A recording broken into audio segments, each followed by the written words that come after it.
Well, Reg is here now, along with his wife, Jenny. Reg, thank you so much for coming in. Really appreciate it. And you got that knock on the door that everybody that's got a child in the armed forces dreads, and made it even worse by the fact that it needn't have happened. Absolutely. Tom's death was totally preventable. When those men came to the house in the dark suits with the briefcases, I'd already heard on the news flash that 6 soldiers had been killed in Iraq. And then it came up that confirmed they were now Royal Military Policemen. We still didn't know if it was Tom.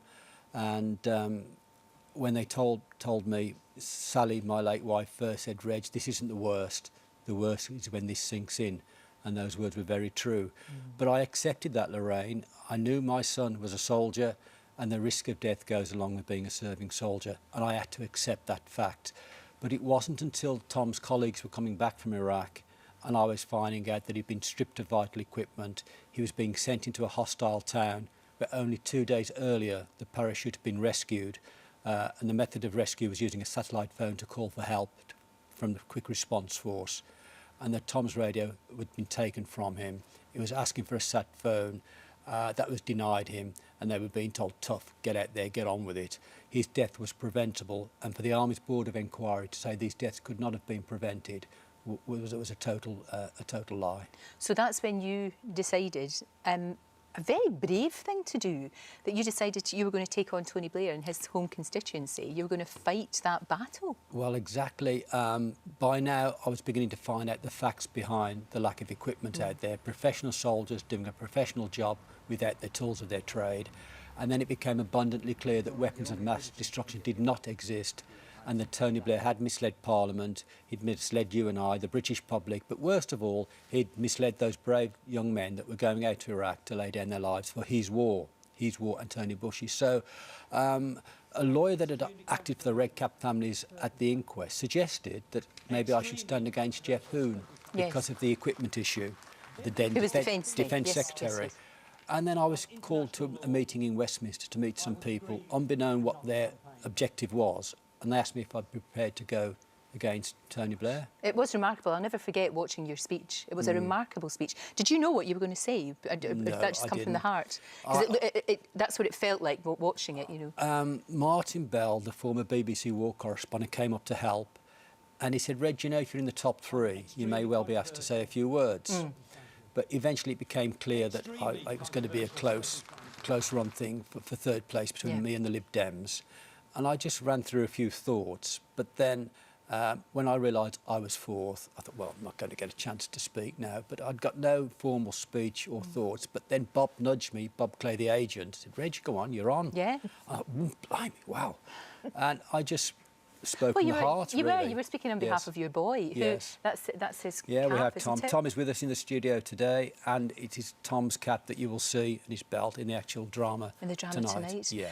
And I was trembling in that room. I bet you were. And I needed the tissues. It was a very, very powerful depiction of what actually happened. And when I came out, Colin McHugh, the producer, said, Reg, we can take stuff out, but we can't put stuff in. How is it? And I went, job well done, Colin. Ah, that's great. Job well done. I'm sure he was very relieved about that too. He got the story out there. Yeah. Now, it's taken 7 years for Chilcot, for the report to come out. It's not come out yet. No. What do you hope from it? Well, it won't be a portioning blame inquiry. Sir John made that clear from the outset when we first met him. It's a lessons learned inquiry. But even though he cannot apportion blame, I hope it will certainly point the finger of accountability in the direction of, first of all, Tony Blair for leading us into this disastrous war on the basis of a falsehood over WMD. I hope he can answer the questions why he found it necessary to do that. Also, looking at the intelligence reports that came across from MI5, MI6, Sir Richard Dearlove, why those reports were allowed to be fabricated and glossed up. And I don't like the term, Lorraine, but it was used at the time that the dodgy dossier was sexed up. Yeah, I hated that too. I hate that term. I think everybody does. But why that was allowed to happen, and also the post-conflict state of Iraq. Jack Straw, Foreign Secretary, I believe hadn't got a clue how to handle this country at this stage. Has Tony Blair ever been in touch with you at all? Have you ever had I know he was there on the platform, he was standing there when you were speaking and looking if he wanted the ground to open up and swallow him, but he's never been in touch with you, or you haven't spoken to him? I spoke to him initially at the memorial for the fallen at St Paul's Cathedral. Right. Very, very briefly, but I was moved on and his mind has moved him Right. on, and I didn't have a chance of a conversation. Sure. And I know Jenny's with you today because Jenny has absolutely been your rock, hasn't she? Jenny has been the sunshine. It's after fantastic after the that you've darkness, found yes. someone after everything Yes. that you've been through. And will both of you be sitting tonight watching? We will. Yes, you will. The family will be with us tonight. It'll be a private viewing of the film. Fantastic. And it's tonight, 9 o'clock, BBC One.